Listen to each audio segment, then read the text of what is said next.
Earnhardt and Terry Labonte, came around turn 4, we were right there, standing up, right there in our seats on the grandstand. And he just plain wrecked him because he knew he was going to get beat. So that was the worst one I've ever seen. It was probably the most exciting because everybody was wound up, and some people were happy, most people were mad.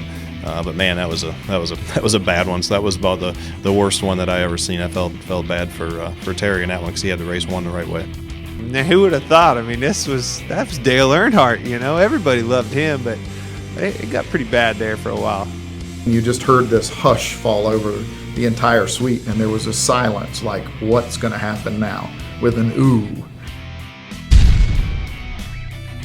Body inside of Earnhardt. He taps him going into the third corner. My favorite Bristol memory is definitely Earnhardt and Terry. That's the only time in my career covering Dale Earnhardt that I heard the boos, that he got booed mercilessly. He got out of his car in Victory Lane and all those crazy sparks went off, and it sounded like he was the most hated man in the sport. Not that it was Earnhardt country, but what a fantastic night. Oh, Terry was pissed.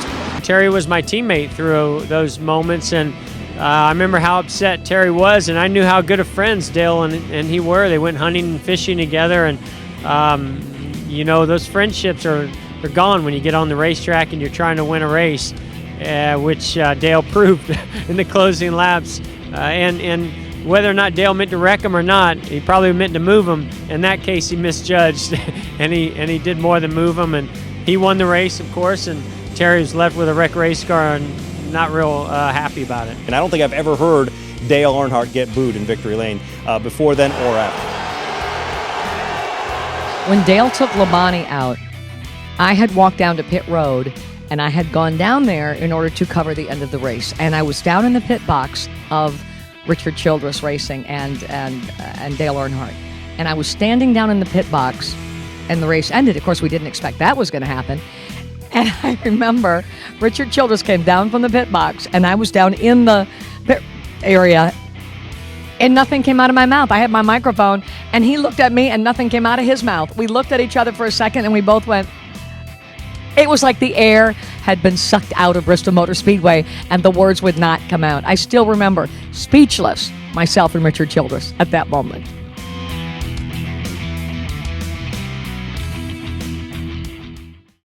Con los terroristas.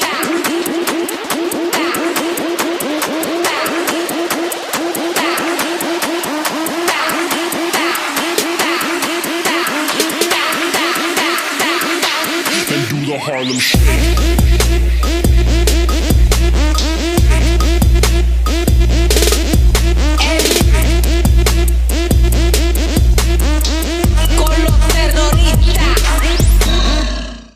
Hi, I'm Rusty Wallace. In racing, it's all about staying cool under pressure. And the same goes for everyone else in case we have an emergency at the Bristol Motor Speedway. In the unlikely event of an evacuation, here's what you need to know to play it safe. First, it's important to look for the closest exit. Keep in mind that you might have to exit the complex through a different location than you entered. Next, take a quick look around to see if anyone is left behind, unless doing so would jeopardize your own safety. If someone is injured, note the location and tell an emergency authority as soon as you can. Don't try to move a seriously injured person unless there is immediate threat from fire or other obvious danger. Take the quickest, safest route to the outside. If you're in a skybox, a crowd assembly facilitator will take you to the nearest stairway, down through the grandstands and away from the complex. Don't re-enter the buildings or the grandstands until emergency authorities have determined that it's safe to do so. As you can see, it doesn't take much to keep everything running right on track. So thanks for being prepared in case we have an emergency. This is a demonstration of Flip for Mac.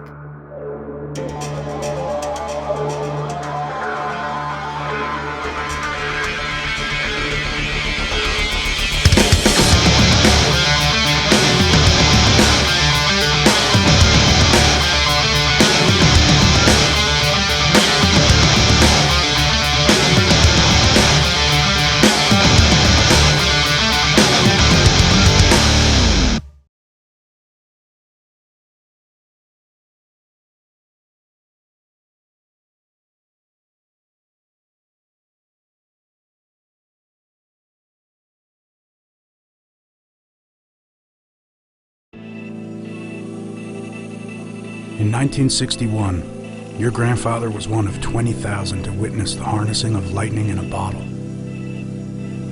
The next year, he brought your dad. They kept coming.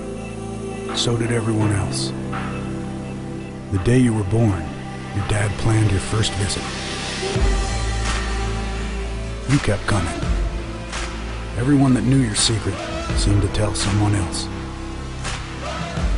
Now, only 160,000 fortunate get to witness the spectacle firsthand, soaking in the sights, sounds, and smell of mayhem created within the confines of this monolith of concrete and steel.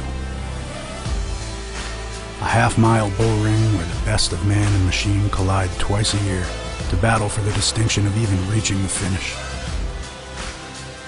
It's not just racing.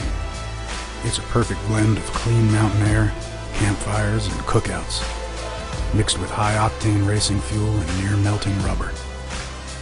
It's the uncomfortably close racing surface that creates tension and anxiety among its participants at the mere sight of it. Your grandfather knew it.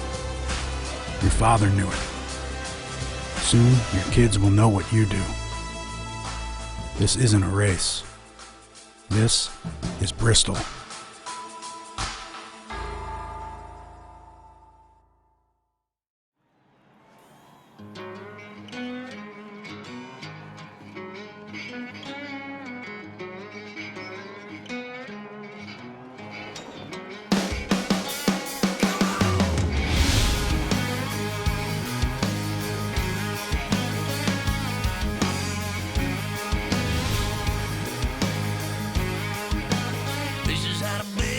Rumble, you riding shotgun, buckle up and let's have some fun. Kevin Harvick, what happened out there? Well, you know, our car was a little bit tight, and we were just trying to make it to the end, and we were catching the 18 and 23. And, you know, I always said Greg Biffle was a good guy, but he's about the most impatient thing. I'll be waiting when he comes in. I remember walking past the pit box on pit road and looking up and seeing Kevin Harvick, arms folded, and I remember thinking, he's just looking tough. Then I remember walking down pit road, and I remember walking up to Greg Biffle after the race and extending my microphone. And as I put my microphone out, Kevin Harvick came flying over my shoulder at Biffle's throat. And I was on the TV for a second, and then I was gone, and no one saw me. I was down in the bottom of the pack, and it has to be one of my greatest memories ever. I always keep the microphone running. But to have Harvick flying over your shoulder at the throat of Greg Biffle at the end of the race was one of the greatest memories of a fight ever that I've been in the middle of, and I've been in the middle of a lot of them. The images still stick with me. Kevin Harvick, I think he got some air. He came off, you know, in wrestling, they come off the turnbuckle.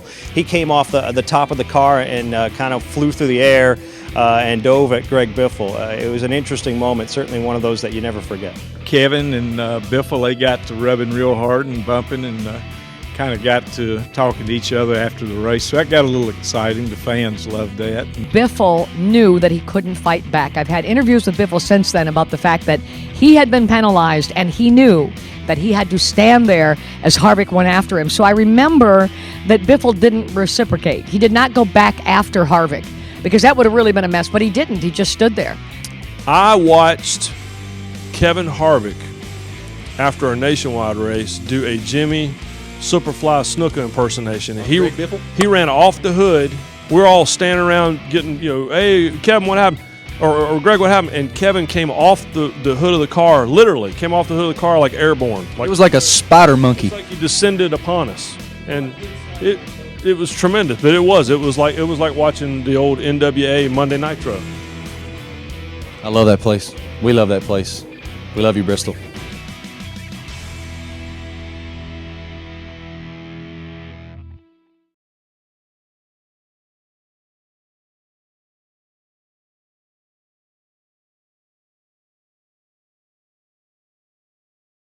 Hi NASCAR fans, this is Drive for COPD Honorary Ambassador Austin Dillon.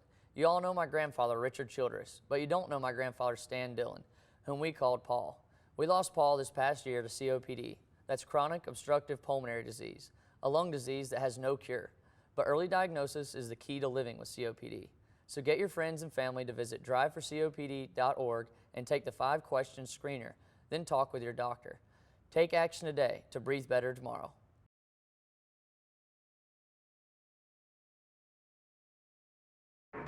This is a demonstration of Flip for Mac.